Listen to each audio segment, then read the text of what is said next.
एक बार नारद मुनि नारायण नारायण करते हुए भगवान श्री कृष्ण के पास पहुंचे।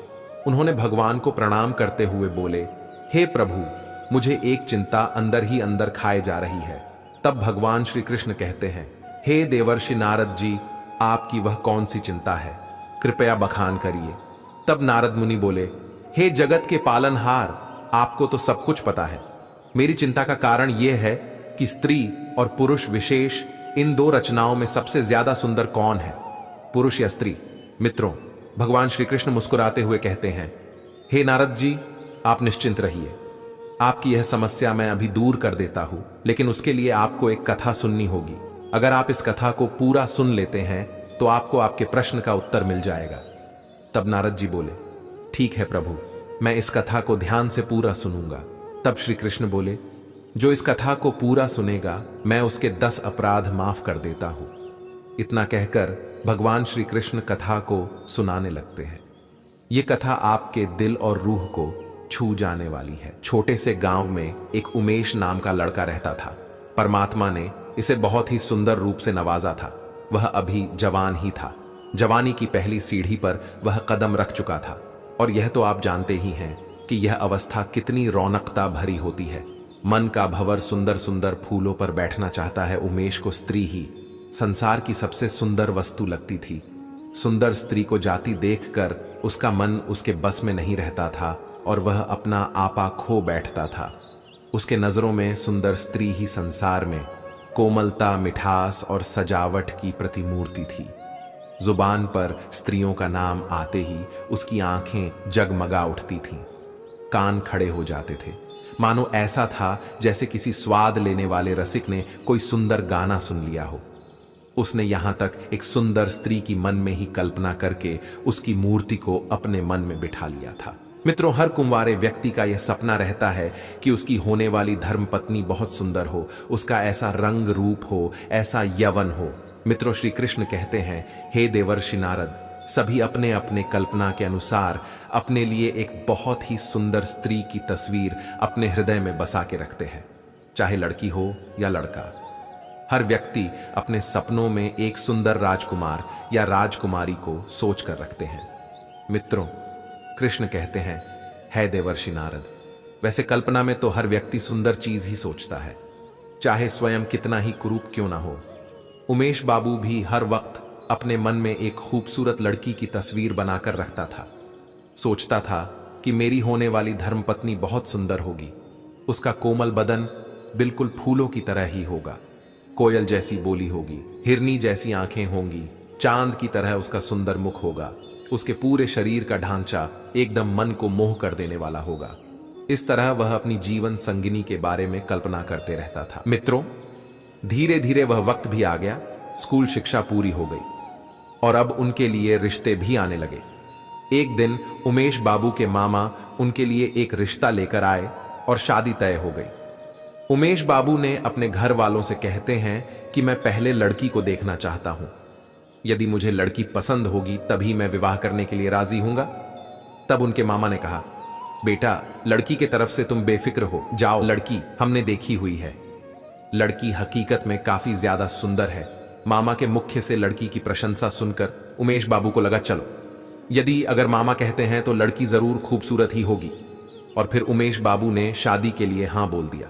मित्रों, कृष्ण कहते हैं, है देवर्षि नारद, जब विवाह का शुभ मुहूर्त आया तब उमेश बाबू बड़े धूमधाम से बारात लेकर आए और दुल्हन भी आभूषण से सजे मंडप पर आई। उमेश बाबू की नजरें दुल्हन की ओर थीं।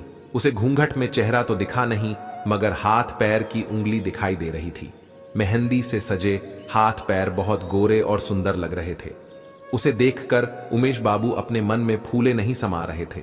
वह सोचने लगे कि जब दुल्हन की हाथ पैर की उंगलियां इतनी सुंदर है तो दुल्हन कितनी सुंदर होगी।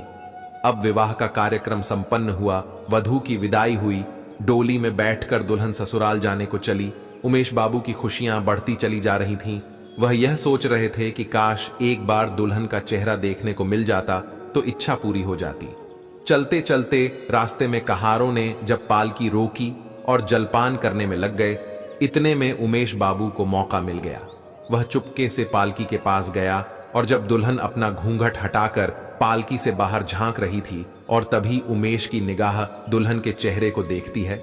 चेहरा देखकर उमेश को ऐसा महसूस हुआ जैसे चोरों ने उनका सब कुछ लूट लिया हो। उमेश की दुल्हन सुंदर नहीं थी जितनी उसने कल्पना की थी। वह हर पल जिस रूप की कल्पना करते आ रहे थे वह उसके बिल्कुल विपरीत थी। बहुत मोटी थी, चिपटी नाक थी, फूले हुए गाल थे। वह एकदम देखने में कुरूप थी। रंग तो गोरा था पर छवि एकदम भयानक। मित्रों, दुल्हन का कुरूप चेहरा देखकर उमेश बाबू की सारी खुशी नष्ट हो गई। वह मन ही मन खुद को कोसने लगा। इसे भला मेरे ही गले पड़ना था, दुनिया में इसे और कोई नहीं मिला। मित्रों, श्री कृष्ण कहते हैं, हे देवर्षि नारद, उमेश को अपने मामा पर बहुत गुस्सा आ रहा था जिन्होंने लड़की की तारीफों के पुल बांधकर उसे शादी के लिए राजी किया था। सोचने लगा, अगर इस समय मामा यहां होता तो मैं उससे लड़ाई कर बैठता। अब तो विवाह हो चुका है, अब क्या हो सकता है। मेरे सारे अरमानों पर पानी फिर गया। इस क्रूप के साथ मैं कैसे रहूंगा, कैसे इसके साथ जीवन काटूंगा। इसे तो देखने से ही घृणा होती है। ऐसी भयानक रूप वाली स्त्रियां भी दुनिया में मौजूद हैं। मुझे तो आज पता चला, हे भगवान, क्या तुम्हें मेरे ही ऊपर यह संकट गिराना था। दुनिया में कितनी सुंदर सुंदर मुख वाली स्त्रियां हैं, लेकिन आप मेरे लिए इसी कुरूप को ढूंढ कर रखे थे। उमेश अपनी ही किस्मत को कोस रहा था। उमेश को ऐसा लग रहा था जैसे उसने विवाह नहीं किया, बल्कि जैसे नर्क में घुस गया हो। घर पहुंचकर उमेश ने अपनी पत्नी को खूब खरी खोटी सुनाई, मामा को खूब फटकारा, अपने माँ बाप से झगड़ने लगा। जब इतने पर भी गुस्सा शांत नहीं हुआ तो घर छोड़कर कहीं भागने का विचार बनाने लगा। उसे अपनी पत्नी पर गुस्सा भी आता और दया भी आता। इस बेचारी का क्या दोष है, इसने तो जबरदस्ती मुझसे विवाह नहीं किया। लेकिन यह दया भाव भी उनके मन से घृणा को नहीं हटा सका। वह जैसे ही अपनी पत्नी को देखता था उसका मन घृणा से भर जाता। पत्नी अपने पति को रिझाने के लिए नए नए काम करती थी, अच्छे से अच्छे कपड़े पहनती थी, तरह तरह से बालों को बांधती थी, घंटों शीशे के सामने खड़े होकर अपना श्रृंगार करती थी। लेकिन वह उमेश बाबू के मन में कोई परिवर्तन नहीं ला सकी। वह दिल से चाहती थी कि मैं पति को प्रसन्न करूं, उनकी सेवा करूं, उनके मन की घृणा को खत्म कर दूं। वह अपने पति को प्रसन्न करने के लिए मौका खोजती थी, लेकिन पति को उसके रूप रंग से इतनी नफरत थी कि वह हमेशा अपनी पत्नी के नजरों से बच के घूमते थे। और अगर कभी आमना सामना हो भी जाता तो उमेश के मुंह से ऐसी जली कटी बातें निकलती थीं कि वह बेचारी रोती हुई चली जाती। मित्रों, श्री कृष्ण कहते हैं, हे देवर्षि नारद, एक लड़की अपने सभी सगे संबंधियों को छोड़कर अपने पति के घर आती है, और यदि वह भी पत्नी को भाव ना दे तो उस बेचारी का मन कैसे लगेगा, कैसे वह अकेले अपना जीवन काटेगी। यही हाल उमेश बाबू की पत्नी का था। वह अपने आप को दर्पण में देखकर खूब रोती थी। वह अपने मन की बात भी कहे तो किसे कहती, हमेशा अपने आप को कोसती थी। उधर उमेश 8-8 दिन तक घर पर नहीं आता था। मित्रों, जब उमेश बाबू दूसरी स्त्रियों को देखता तो उसका मन अंदर ही अंदर रोने लगता था। मित्रों, श्री कृष्ण कहते हैं, हे देवर्षि नारद, वो इस परिस्थितियों में अपना मन लगाने लगा। वह यह भूल जाना चाहता था कि उसका विवाह हो चुका है। उधर बेचारी उसकी मासूम सी पत्नी घर में बैठी अपने पति के दर्शन के लिए तरसती थी, लेकिन उमेश ने घर पर आना ही छोड़ रखा था। वह पूरे दिन अपने मित्रों के साथ मजे में रहता था। उसकी पत्नी जब कभी घर से बाहर अपने पति को खिड़की से देखती थी तो वह तड़प कर रह जाती। एक दिन उमेश बाबू जब खाना खाने घर पर आए तो उसकी पत्नी ने पूछा, अजी, अब तो आपके दर्शन भी नहीं होते, मेरी वजह से आपने तो घर आना भी छोड़ दिया। उमेश ने मुंह घुमाकर उत्तर दिया, क्या बताऊं, नौकरी की तलाश में इधर उधर भागना पड़ता है, इसलिए घर पर नहीं आ पाता हूं। पत्नी बोली, मैं जानती हूं आप घर पर क्यों नहीं आते हो, आपको मेरा चेहरा बिल्कुल पसंद नहीं है। आप एक काम क्यों नहीं करते, आप किसी डॉक्टर से मेरी सूरत क्यों नहीं बनवा देते, मैंने सुना है डॉक्टर चेहरा बदल देते हैं। पति ने कहा, क्यों, तुम व्यर्थ की बकवास कर रही हो, जो काम भगवान नहीं कर सका वह मनुष्य क्या करेगा। पत्नी ने बड़ा सुंदर जवाब दिया, अच्छा, यह बात आपको सोचनी चाहिए कि भगवान की गलती की सजा मुझे क्यों दे रहे हो। आपने मुझे दूध से मक्खी की तरह निकालकर दूर फेंक दिया है। संसार में ना जाने कितनी ही कुरूप लड़कियां होंगी, फिर भी उसे कुंवारी नहीं बैठाया जाता, उसका भी कहीं ना कहीं विवाह हो ही जाता है। पर उसका पति भले ही उसे ना चाहे, लेकिन दूध से मक्खी की तरह निकाल कर नहीं फेंकता। फिर उमेश अपनी पत्नी पर क्रोध करता हुआ वहां से चला गया। वह पूरे दिन दोस्तों के साथ सैर सपाटा करता था, रात को भी घर नहीं आता था। एक दिन उसकी पत्नी चिंता में बीमार पड़ गई, लेकिन उमेश उसे देखने तक नहीं आया। वह यह चाहता था कि काश यह मर जाती तो अच्छा रहता, कम से कम गले की आफत तो टल जाती, फिर कहीं अच्छी सी खूबसूरत और प्यारी लड़की देखकर अपनी पसंद का विवाह कर लूंगा। इस तरह से उमेश अपनी पत्नी से दूर रहने लगा था। उमेश वासनाओं की जाल में उलझ गया, धन की बर्बादी करने लगा, सुंदर युवतियों में अपने मन को लगाने लगा, विषय भोगों में लिप्त होकर धन बल और बुद्धि को नष्ट करने लगा।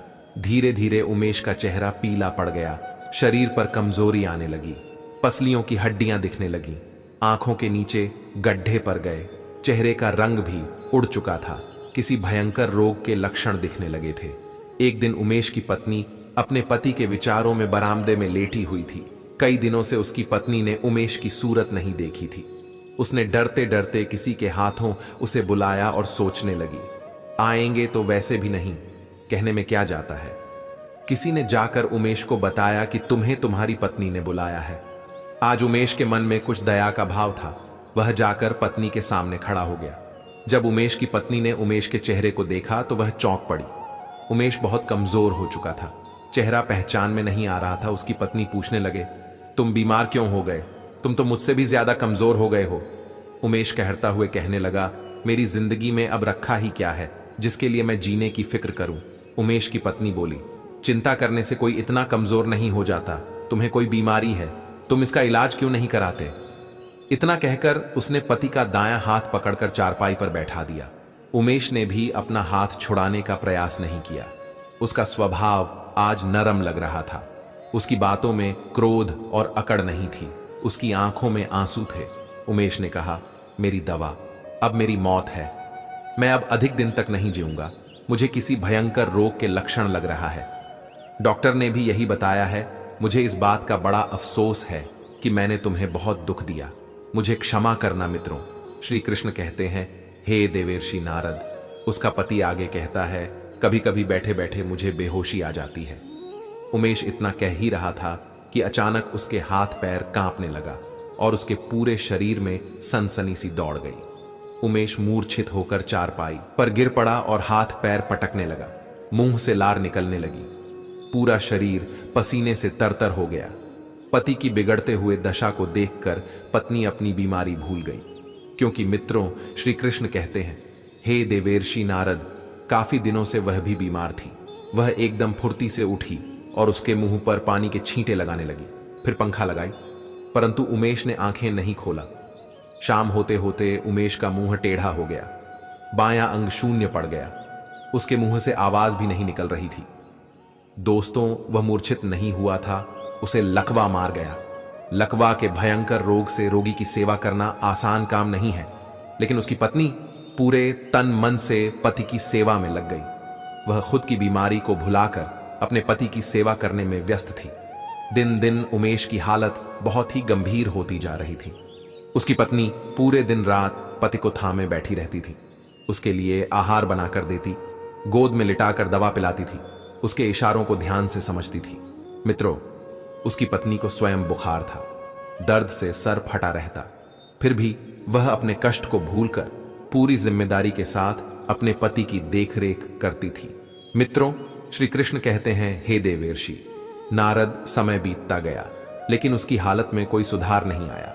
उसका दाहिना पैर तो कुछ भी काम न करने को रह गया था। वह जब बोलता था तो मुंह से टोले जैसा आवाज निकलती थी। मित्रों, श्री कृष्ण कहते हैं, हे देवर्षि नारद, सबसे बुरी दशा तो उसके सुंदर चेहरे की हो गई। वह इतना टेढ़ा हो गया था जैसे मानो कोई रबर को घुमाकर टेढ़ा कर दिया हो। उसमें चलने फिरने की भी ताकत नहीं थी। एक दिन उसने शीशे में अपना टेढ़ा मुख देखा, मानो जैसे ऐसा क्रूप आदमी उसने जीवन में कभी नहीं देखा हो। उसे लगने लगा था कि ईश्वर ने उसे उसके कर्मों की सजा दी है। वह अपनी पत्नी से धीरे धीरे बोला, मुझे ईश्वर ने मेरी गुरूर की सजा दे दी है। वास्तव में यह मेरी बुराई के बदले है जो मैंने तुम्हारे साथ किया। अब तुम भी मेरे चेहरे को देखकर घृणा से मुंह फेर कर मुझसे उस दुर्व्यवहार का बदला ले सकती हो जो मैंने तुम्हारे साथ किया था। फिर पत्नी ने पति से प्यार से कहा, सुनिए, मैं तो आपको अभी भी उसी निगाह से देखती हूं मुझे आप में कोई फर्क नहीं दिखाई देता। उमेश बोला, वाह रे वाह, मेरा मुंह बदसूरत की तरह है और तुम्हें कोई फर्क नहीं पड़ता। इस चेहरे को लेकर तो मैं घर से बाहर भी नहीं जा पाऊंगा। ईश्वर ने सचमुच मुझे बहुत कठोर सजा दी है। मित्रों, उसने बहुत प्रयास किया, कई डॉक्टरों को दिखाया, पर उमेश का चेहरा ठीक नहीं हुआ। उसका चेहरा बड़ा भयानक लगता था। हर कोई उसे देख करके डर जाते थे। फिर कुछ समय बाद वह दवाइयां और डॉक्टर के मदद से तो चलने फिरने लगा, पर चेहरा ठीक नहीं हुआ। मित्रों, पत्नी ने मां देवी से मन्नत मांगी थी कि मेरे पति अगर चलने फिरने लगे तो मैं देवी मां की पूजा करूंगी। आज उसी पूजा का उत्सव था। पूरे मोहल्ले की स्त्रियां सज धज करके वहां आई और गाना बजाना भी हो रहा था। उमेश की पत्नी से गांव की महिलाओं ने पूछा, क्यों बहन, अब तो तुम्हें अपने पति का चेहरा बिल्कुल अच्छा नहीं लगता होगा। पत्नी ने बड़ा सुंदर जवाब दिया, नहीं बहन, मुझे चेहरा तो अच्छा नहीं लगता है, लेकिन मुझे उसके बदले में पति की आत्मा मिल गई है, जो रूप से कहीं ज्यादा बढ़कर है। उधर उमेश कमरे में अपने दोस्तों के साथ बैठा था और अपनी पत्नी और सभी महिलाओं की बातों को बड़े ध्यान से सुन रहा था। तभी उमेश के दोस्तों ने कहा, उमेश, आज तो तुम्हारे घर पर पूरे गांव की सुंदर सुंदर स्त्रियां आई हैं, इनमें तुम्हें सबसे ज्यादा सुंदर कौन सी लग रही है? तभी उमेश ने अपनी पत्नी की ओर इशारा करते हुए कहा, मुझे तो वही अच्छी लग रही है जो थाली में फूल रख रही है। सभी दोस्त कहने लगे, अरे भाई, लगता है तुम्हारी सूरत क्या बिगड़ी, अब तो तुम्हारी नजर भी बिगड़ गई है। उसके दोस्तों ने कहा, मुझे तो सबसे ज्यादा बदसूरत वही मालूम पड़ रही है। तब उमेश ने जवाब दिया, भाई, तुम्हें वह बदसूरत इसलिए लग रही है क्योंकि तुम उसका शरीर देख रहे हो, और मुझे अच्छी इसलिए लग रही क्योंकि मैं उसकी आत्मा देख रहा हूं। मित्रों, श्री कृष्ण कहते हैं, हे देवर्षि नारद, प्यार दिल से होती है, ना कि चेहरे और सुंदरता से। प्यार उसे कहते हैं जो आपके बुरे से बुरे समय में आपका साथ दे, जैसे उमेश की पत्नी ने अपने पति का साथ दिया। मित्रों, ईश्वर ने हमें जिस विशेष गुण से नवाजा है, उसका उपयोग जन कल्याण के लिए होना चाहिए, ना कि अभिमान के लिए। उस गुण को अपनी ढाल बनाकर किसी को नीचा नहीं दिखाना चाहिए, किसी की निंदा या उसका अपमान नहीं करना चाहिए, वरना यह तो आप जानते ही हैं कि एक दिन उसे भी कहीं ना कहीं नीचा देखना पड़ सकता है। मित्रों, श्री कृष्ण कहते हैं, हे देवर्षि नारद, अब आप समझ चुके होंगे कि दुनिया में सबसे सुंदर क्या है। तब देवर्षि नारद बोले, ही प्रभु, आपकी आश्रम अनुकंपा से मैं समझ गया हूं कि प्रेम के अलावा दुनिया में सबसे सुंदर और कोई चीज नहीं है। दोस्तों, मैं उम्मीद करता हूं यह कथा आपको जरूर पसंद आई होगी। वीडियो को लाइक करें और दोस्तों, सच्ची श्रद्धा से कमेंट में जरूर लिखें, जय श्री राम, जय हनुमान। साथ ही देवों के देव हर हर महादेव सदैव आप पर अपनी कृपा बनाए रखे। प्रिय मित्रों, वीडियो को अंत तक देखने के लिए धन्यवाद।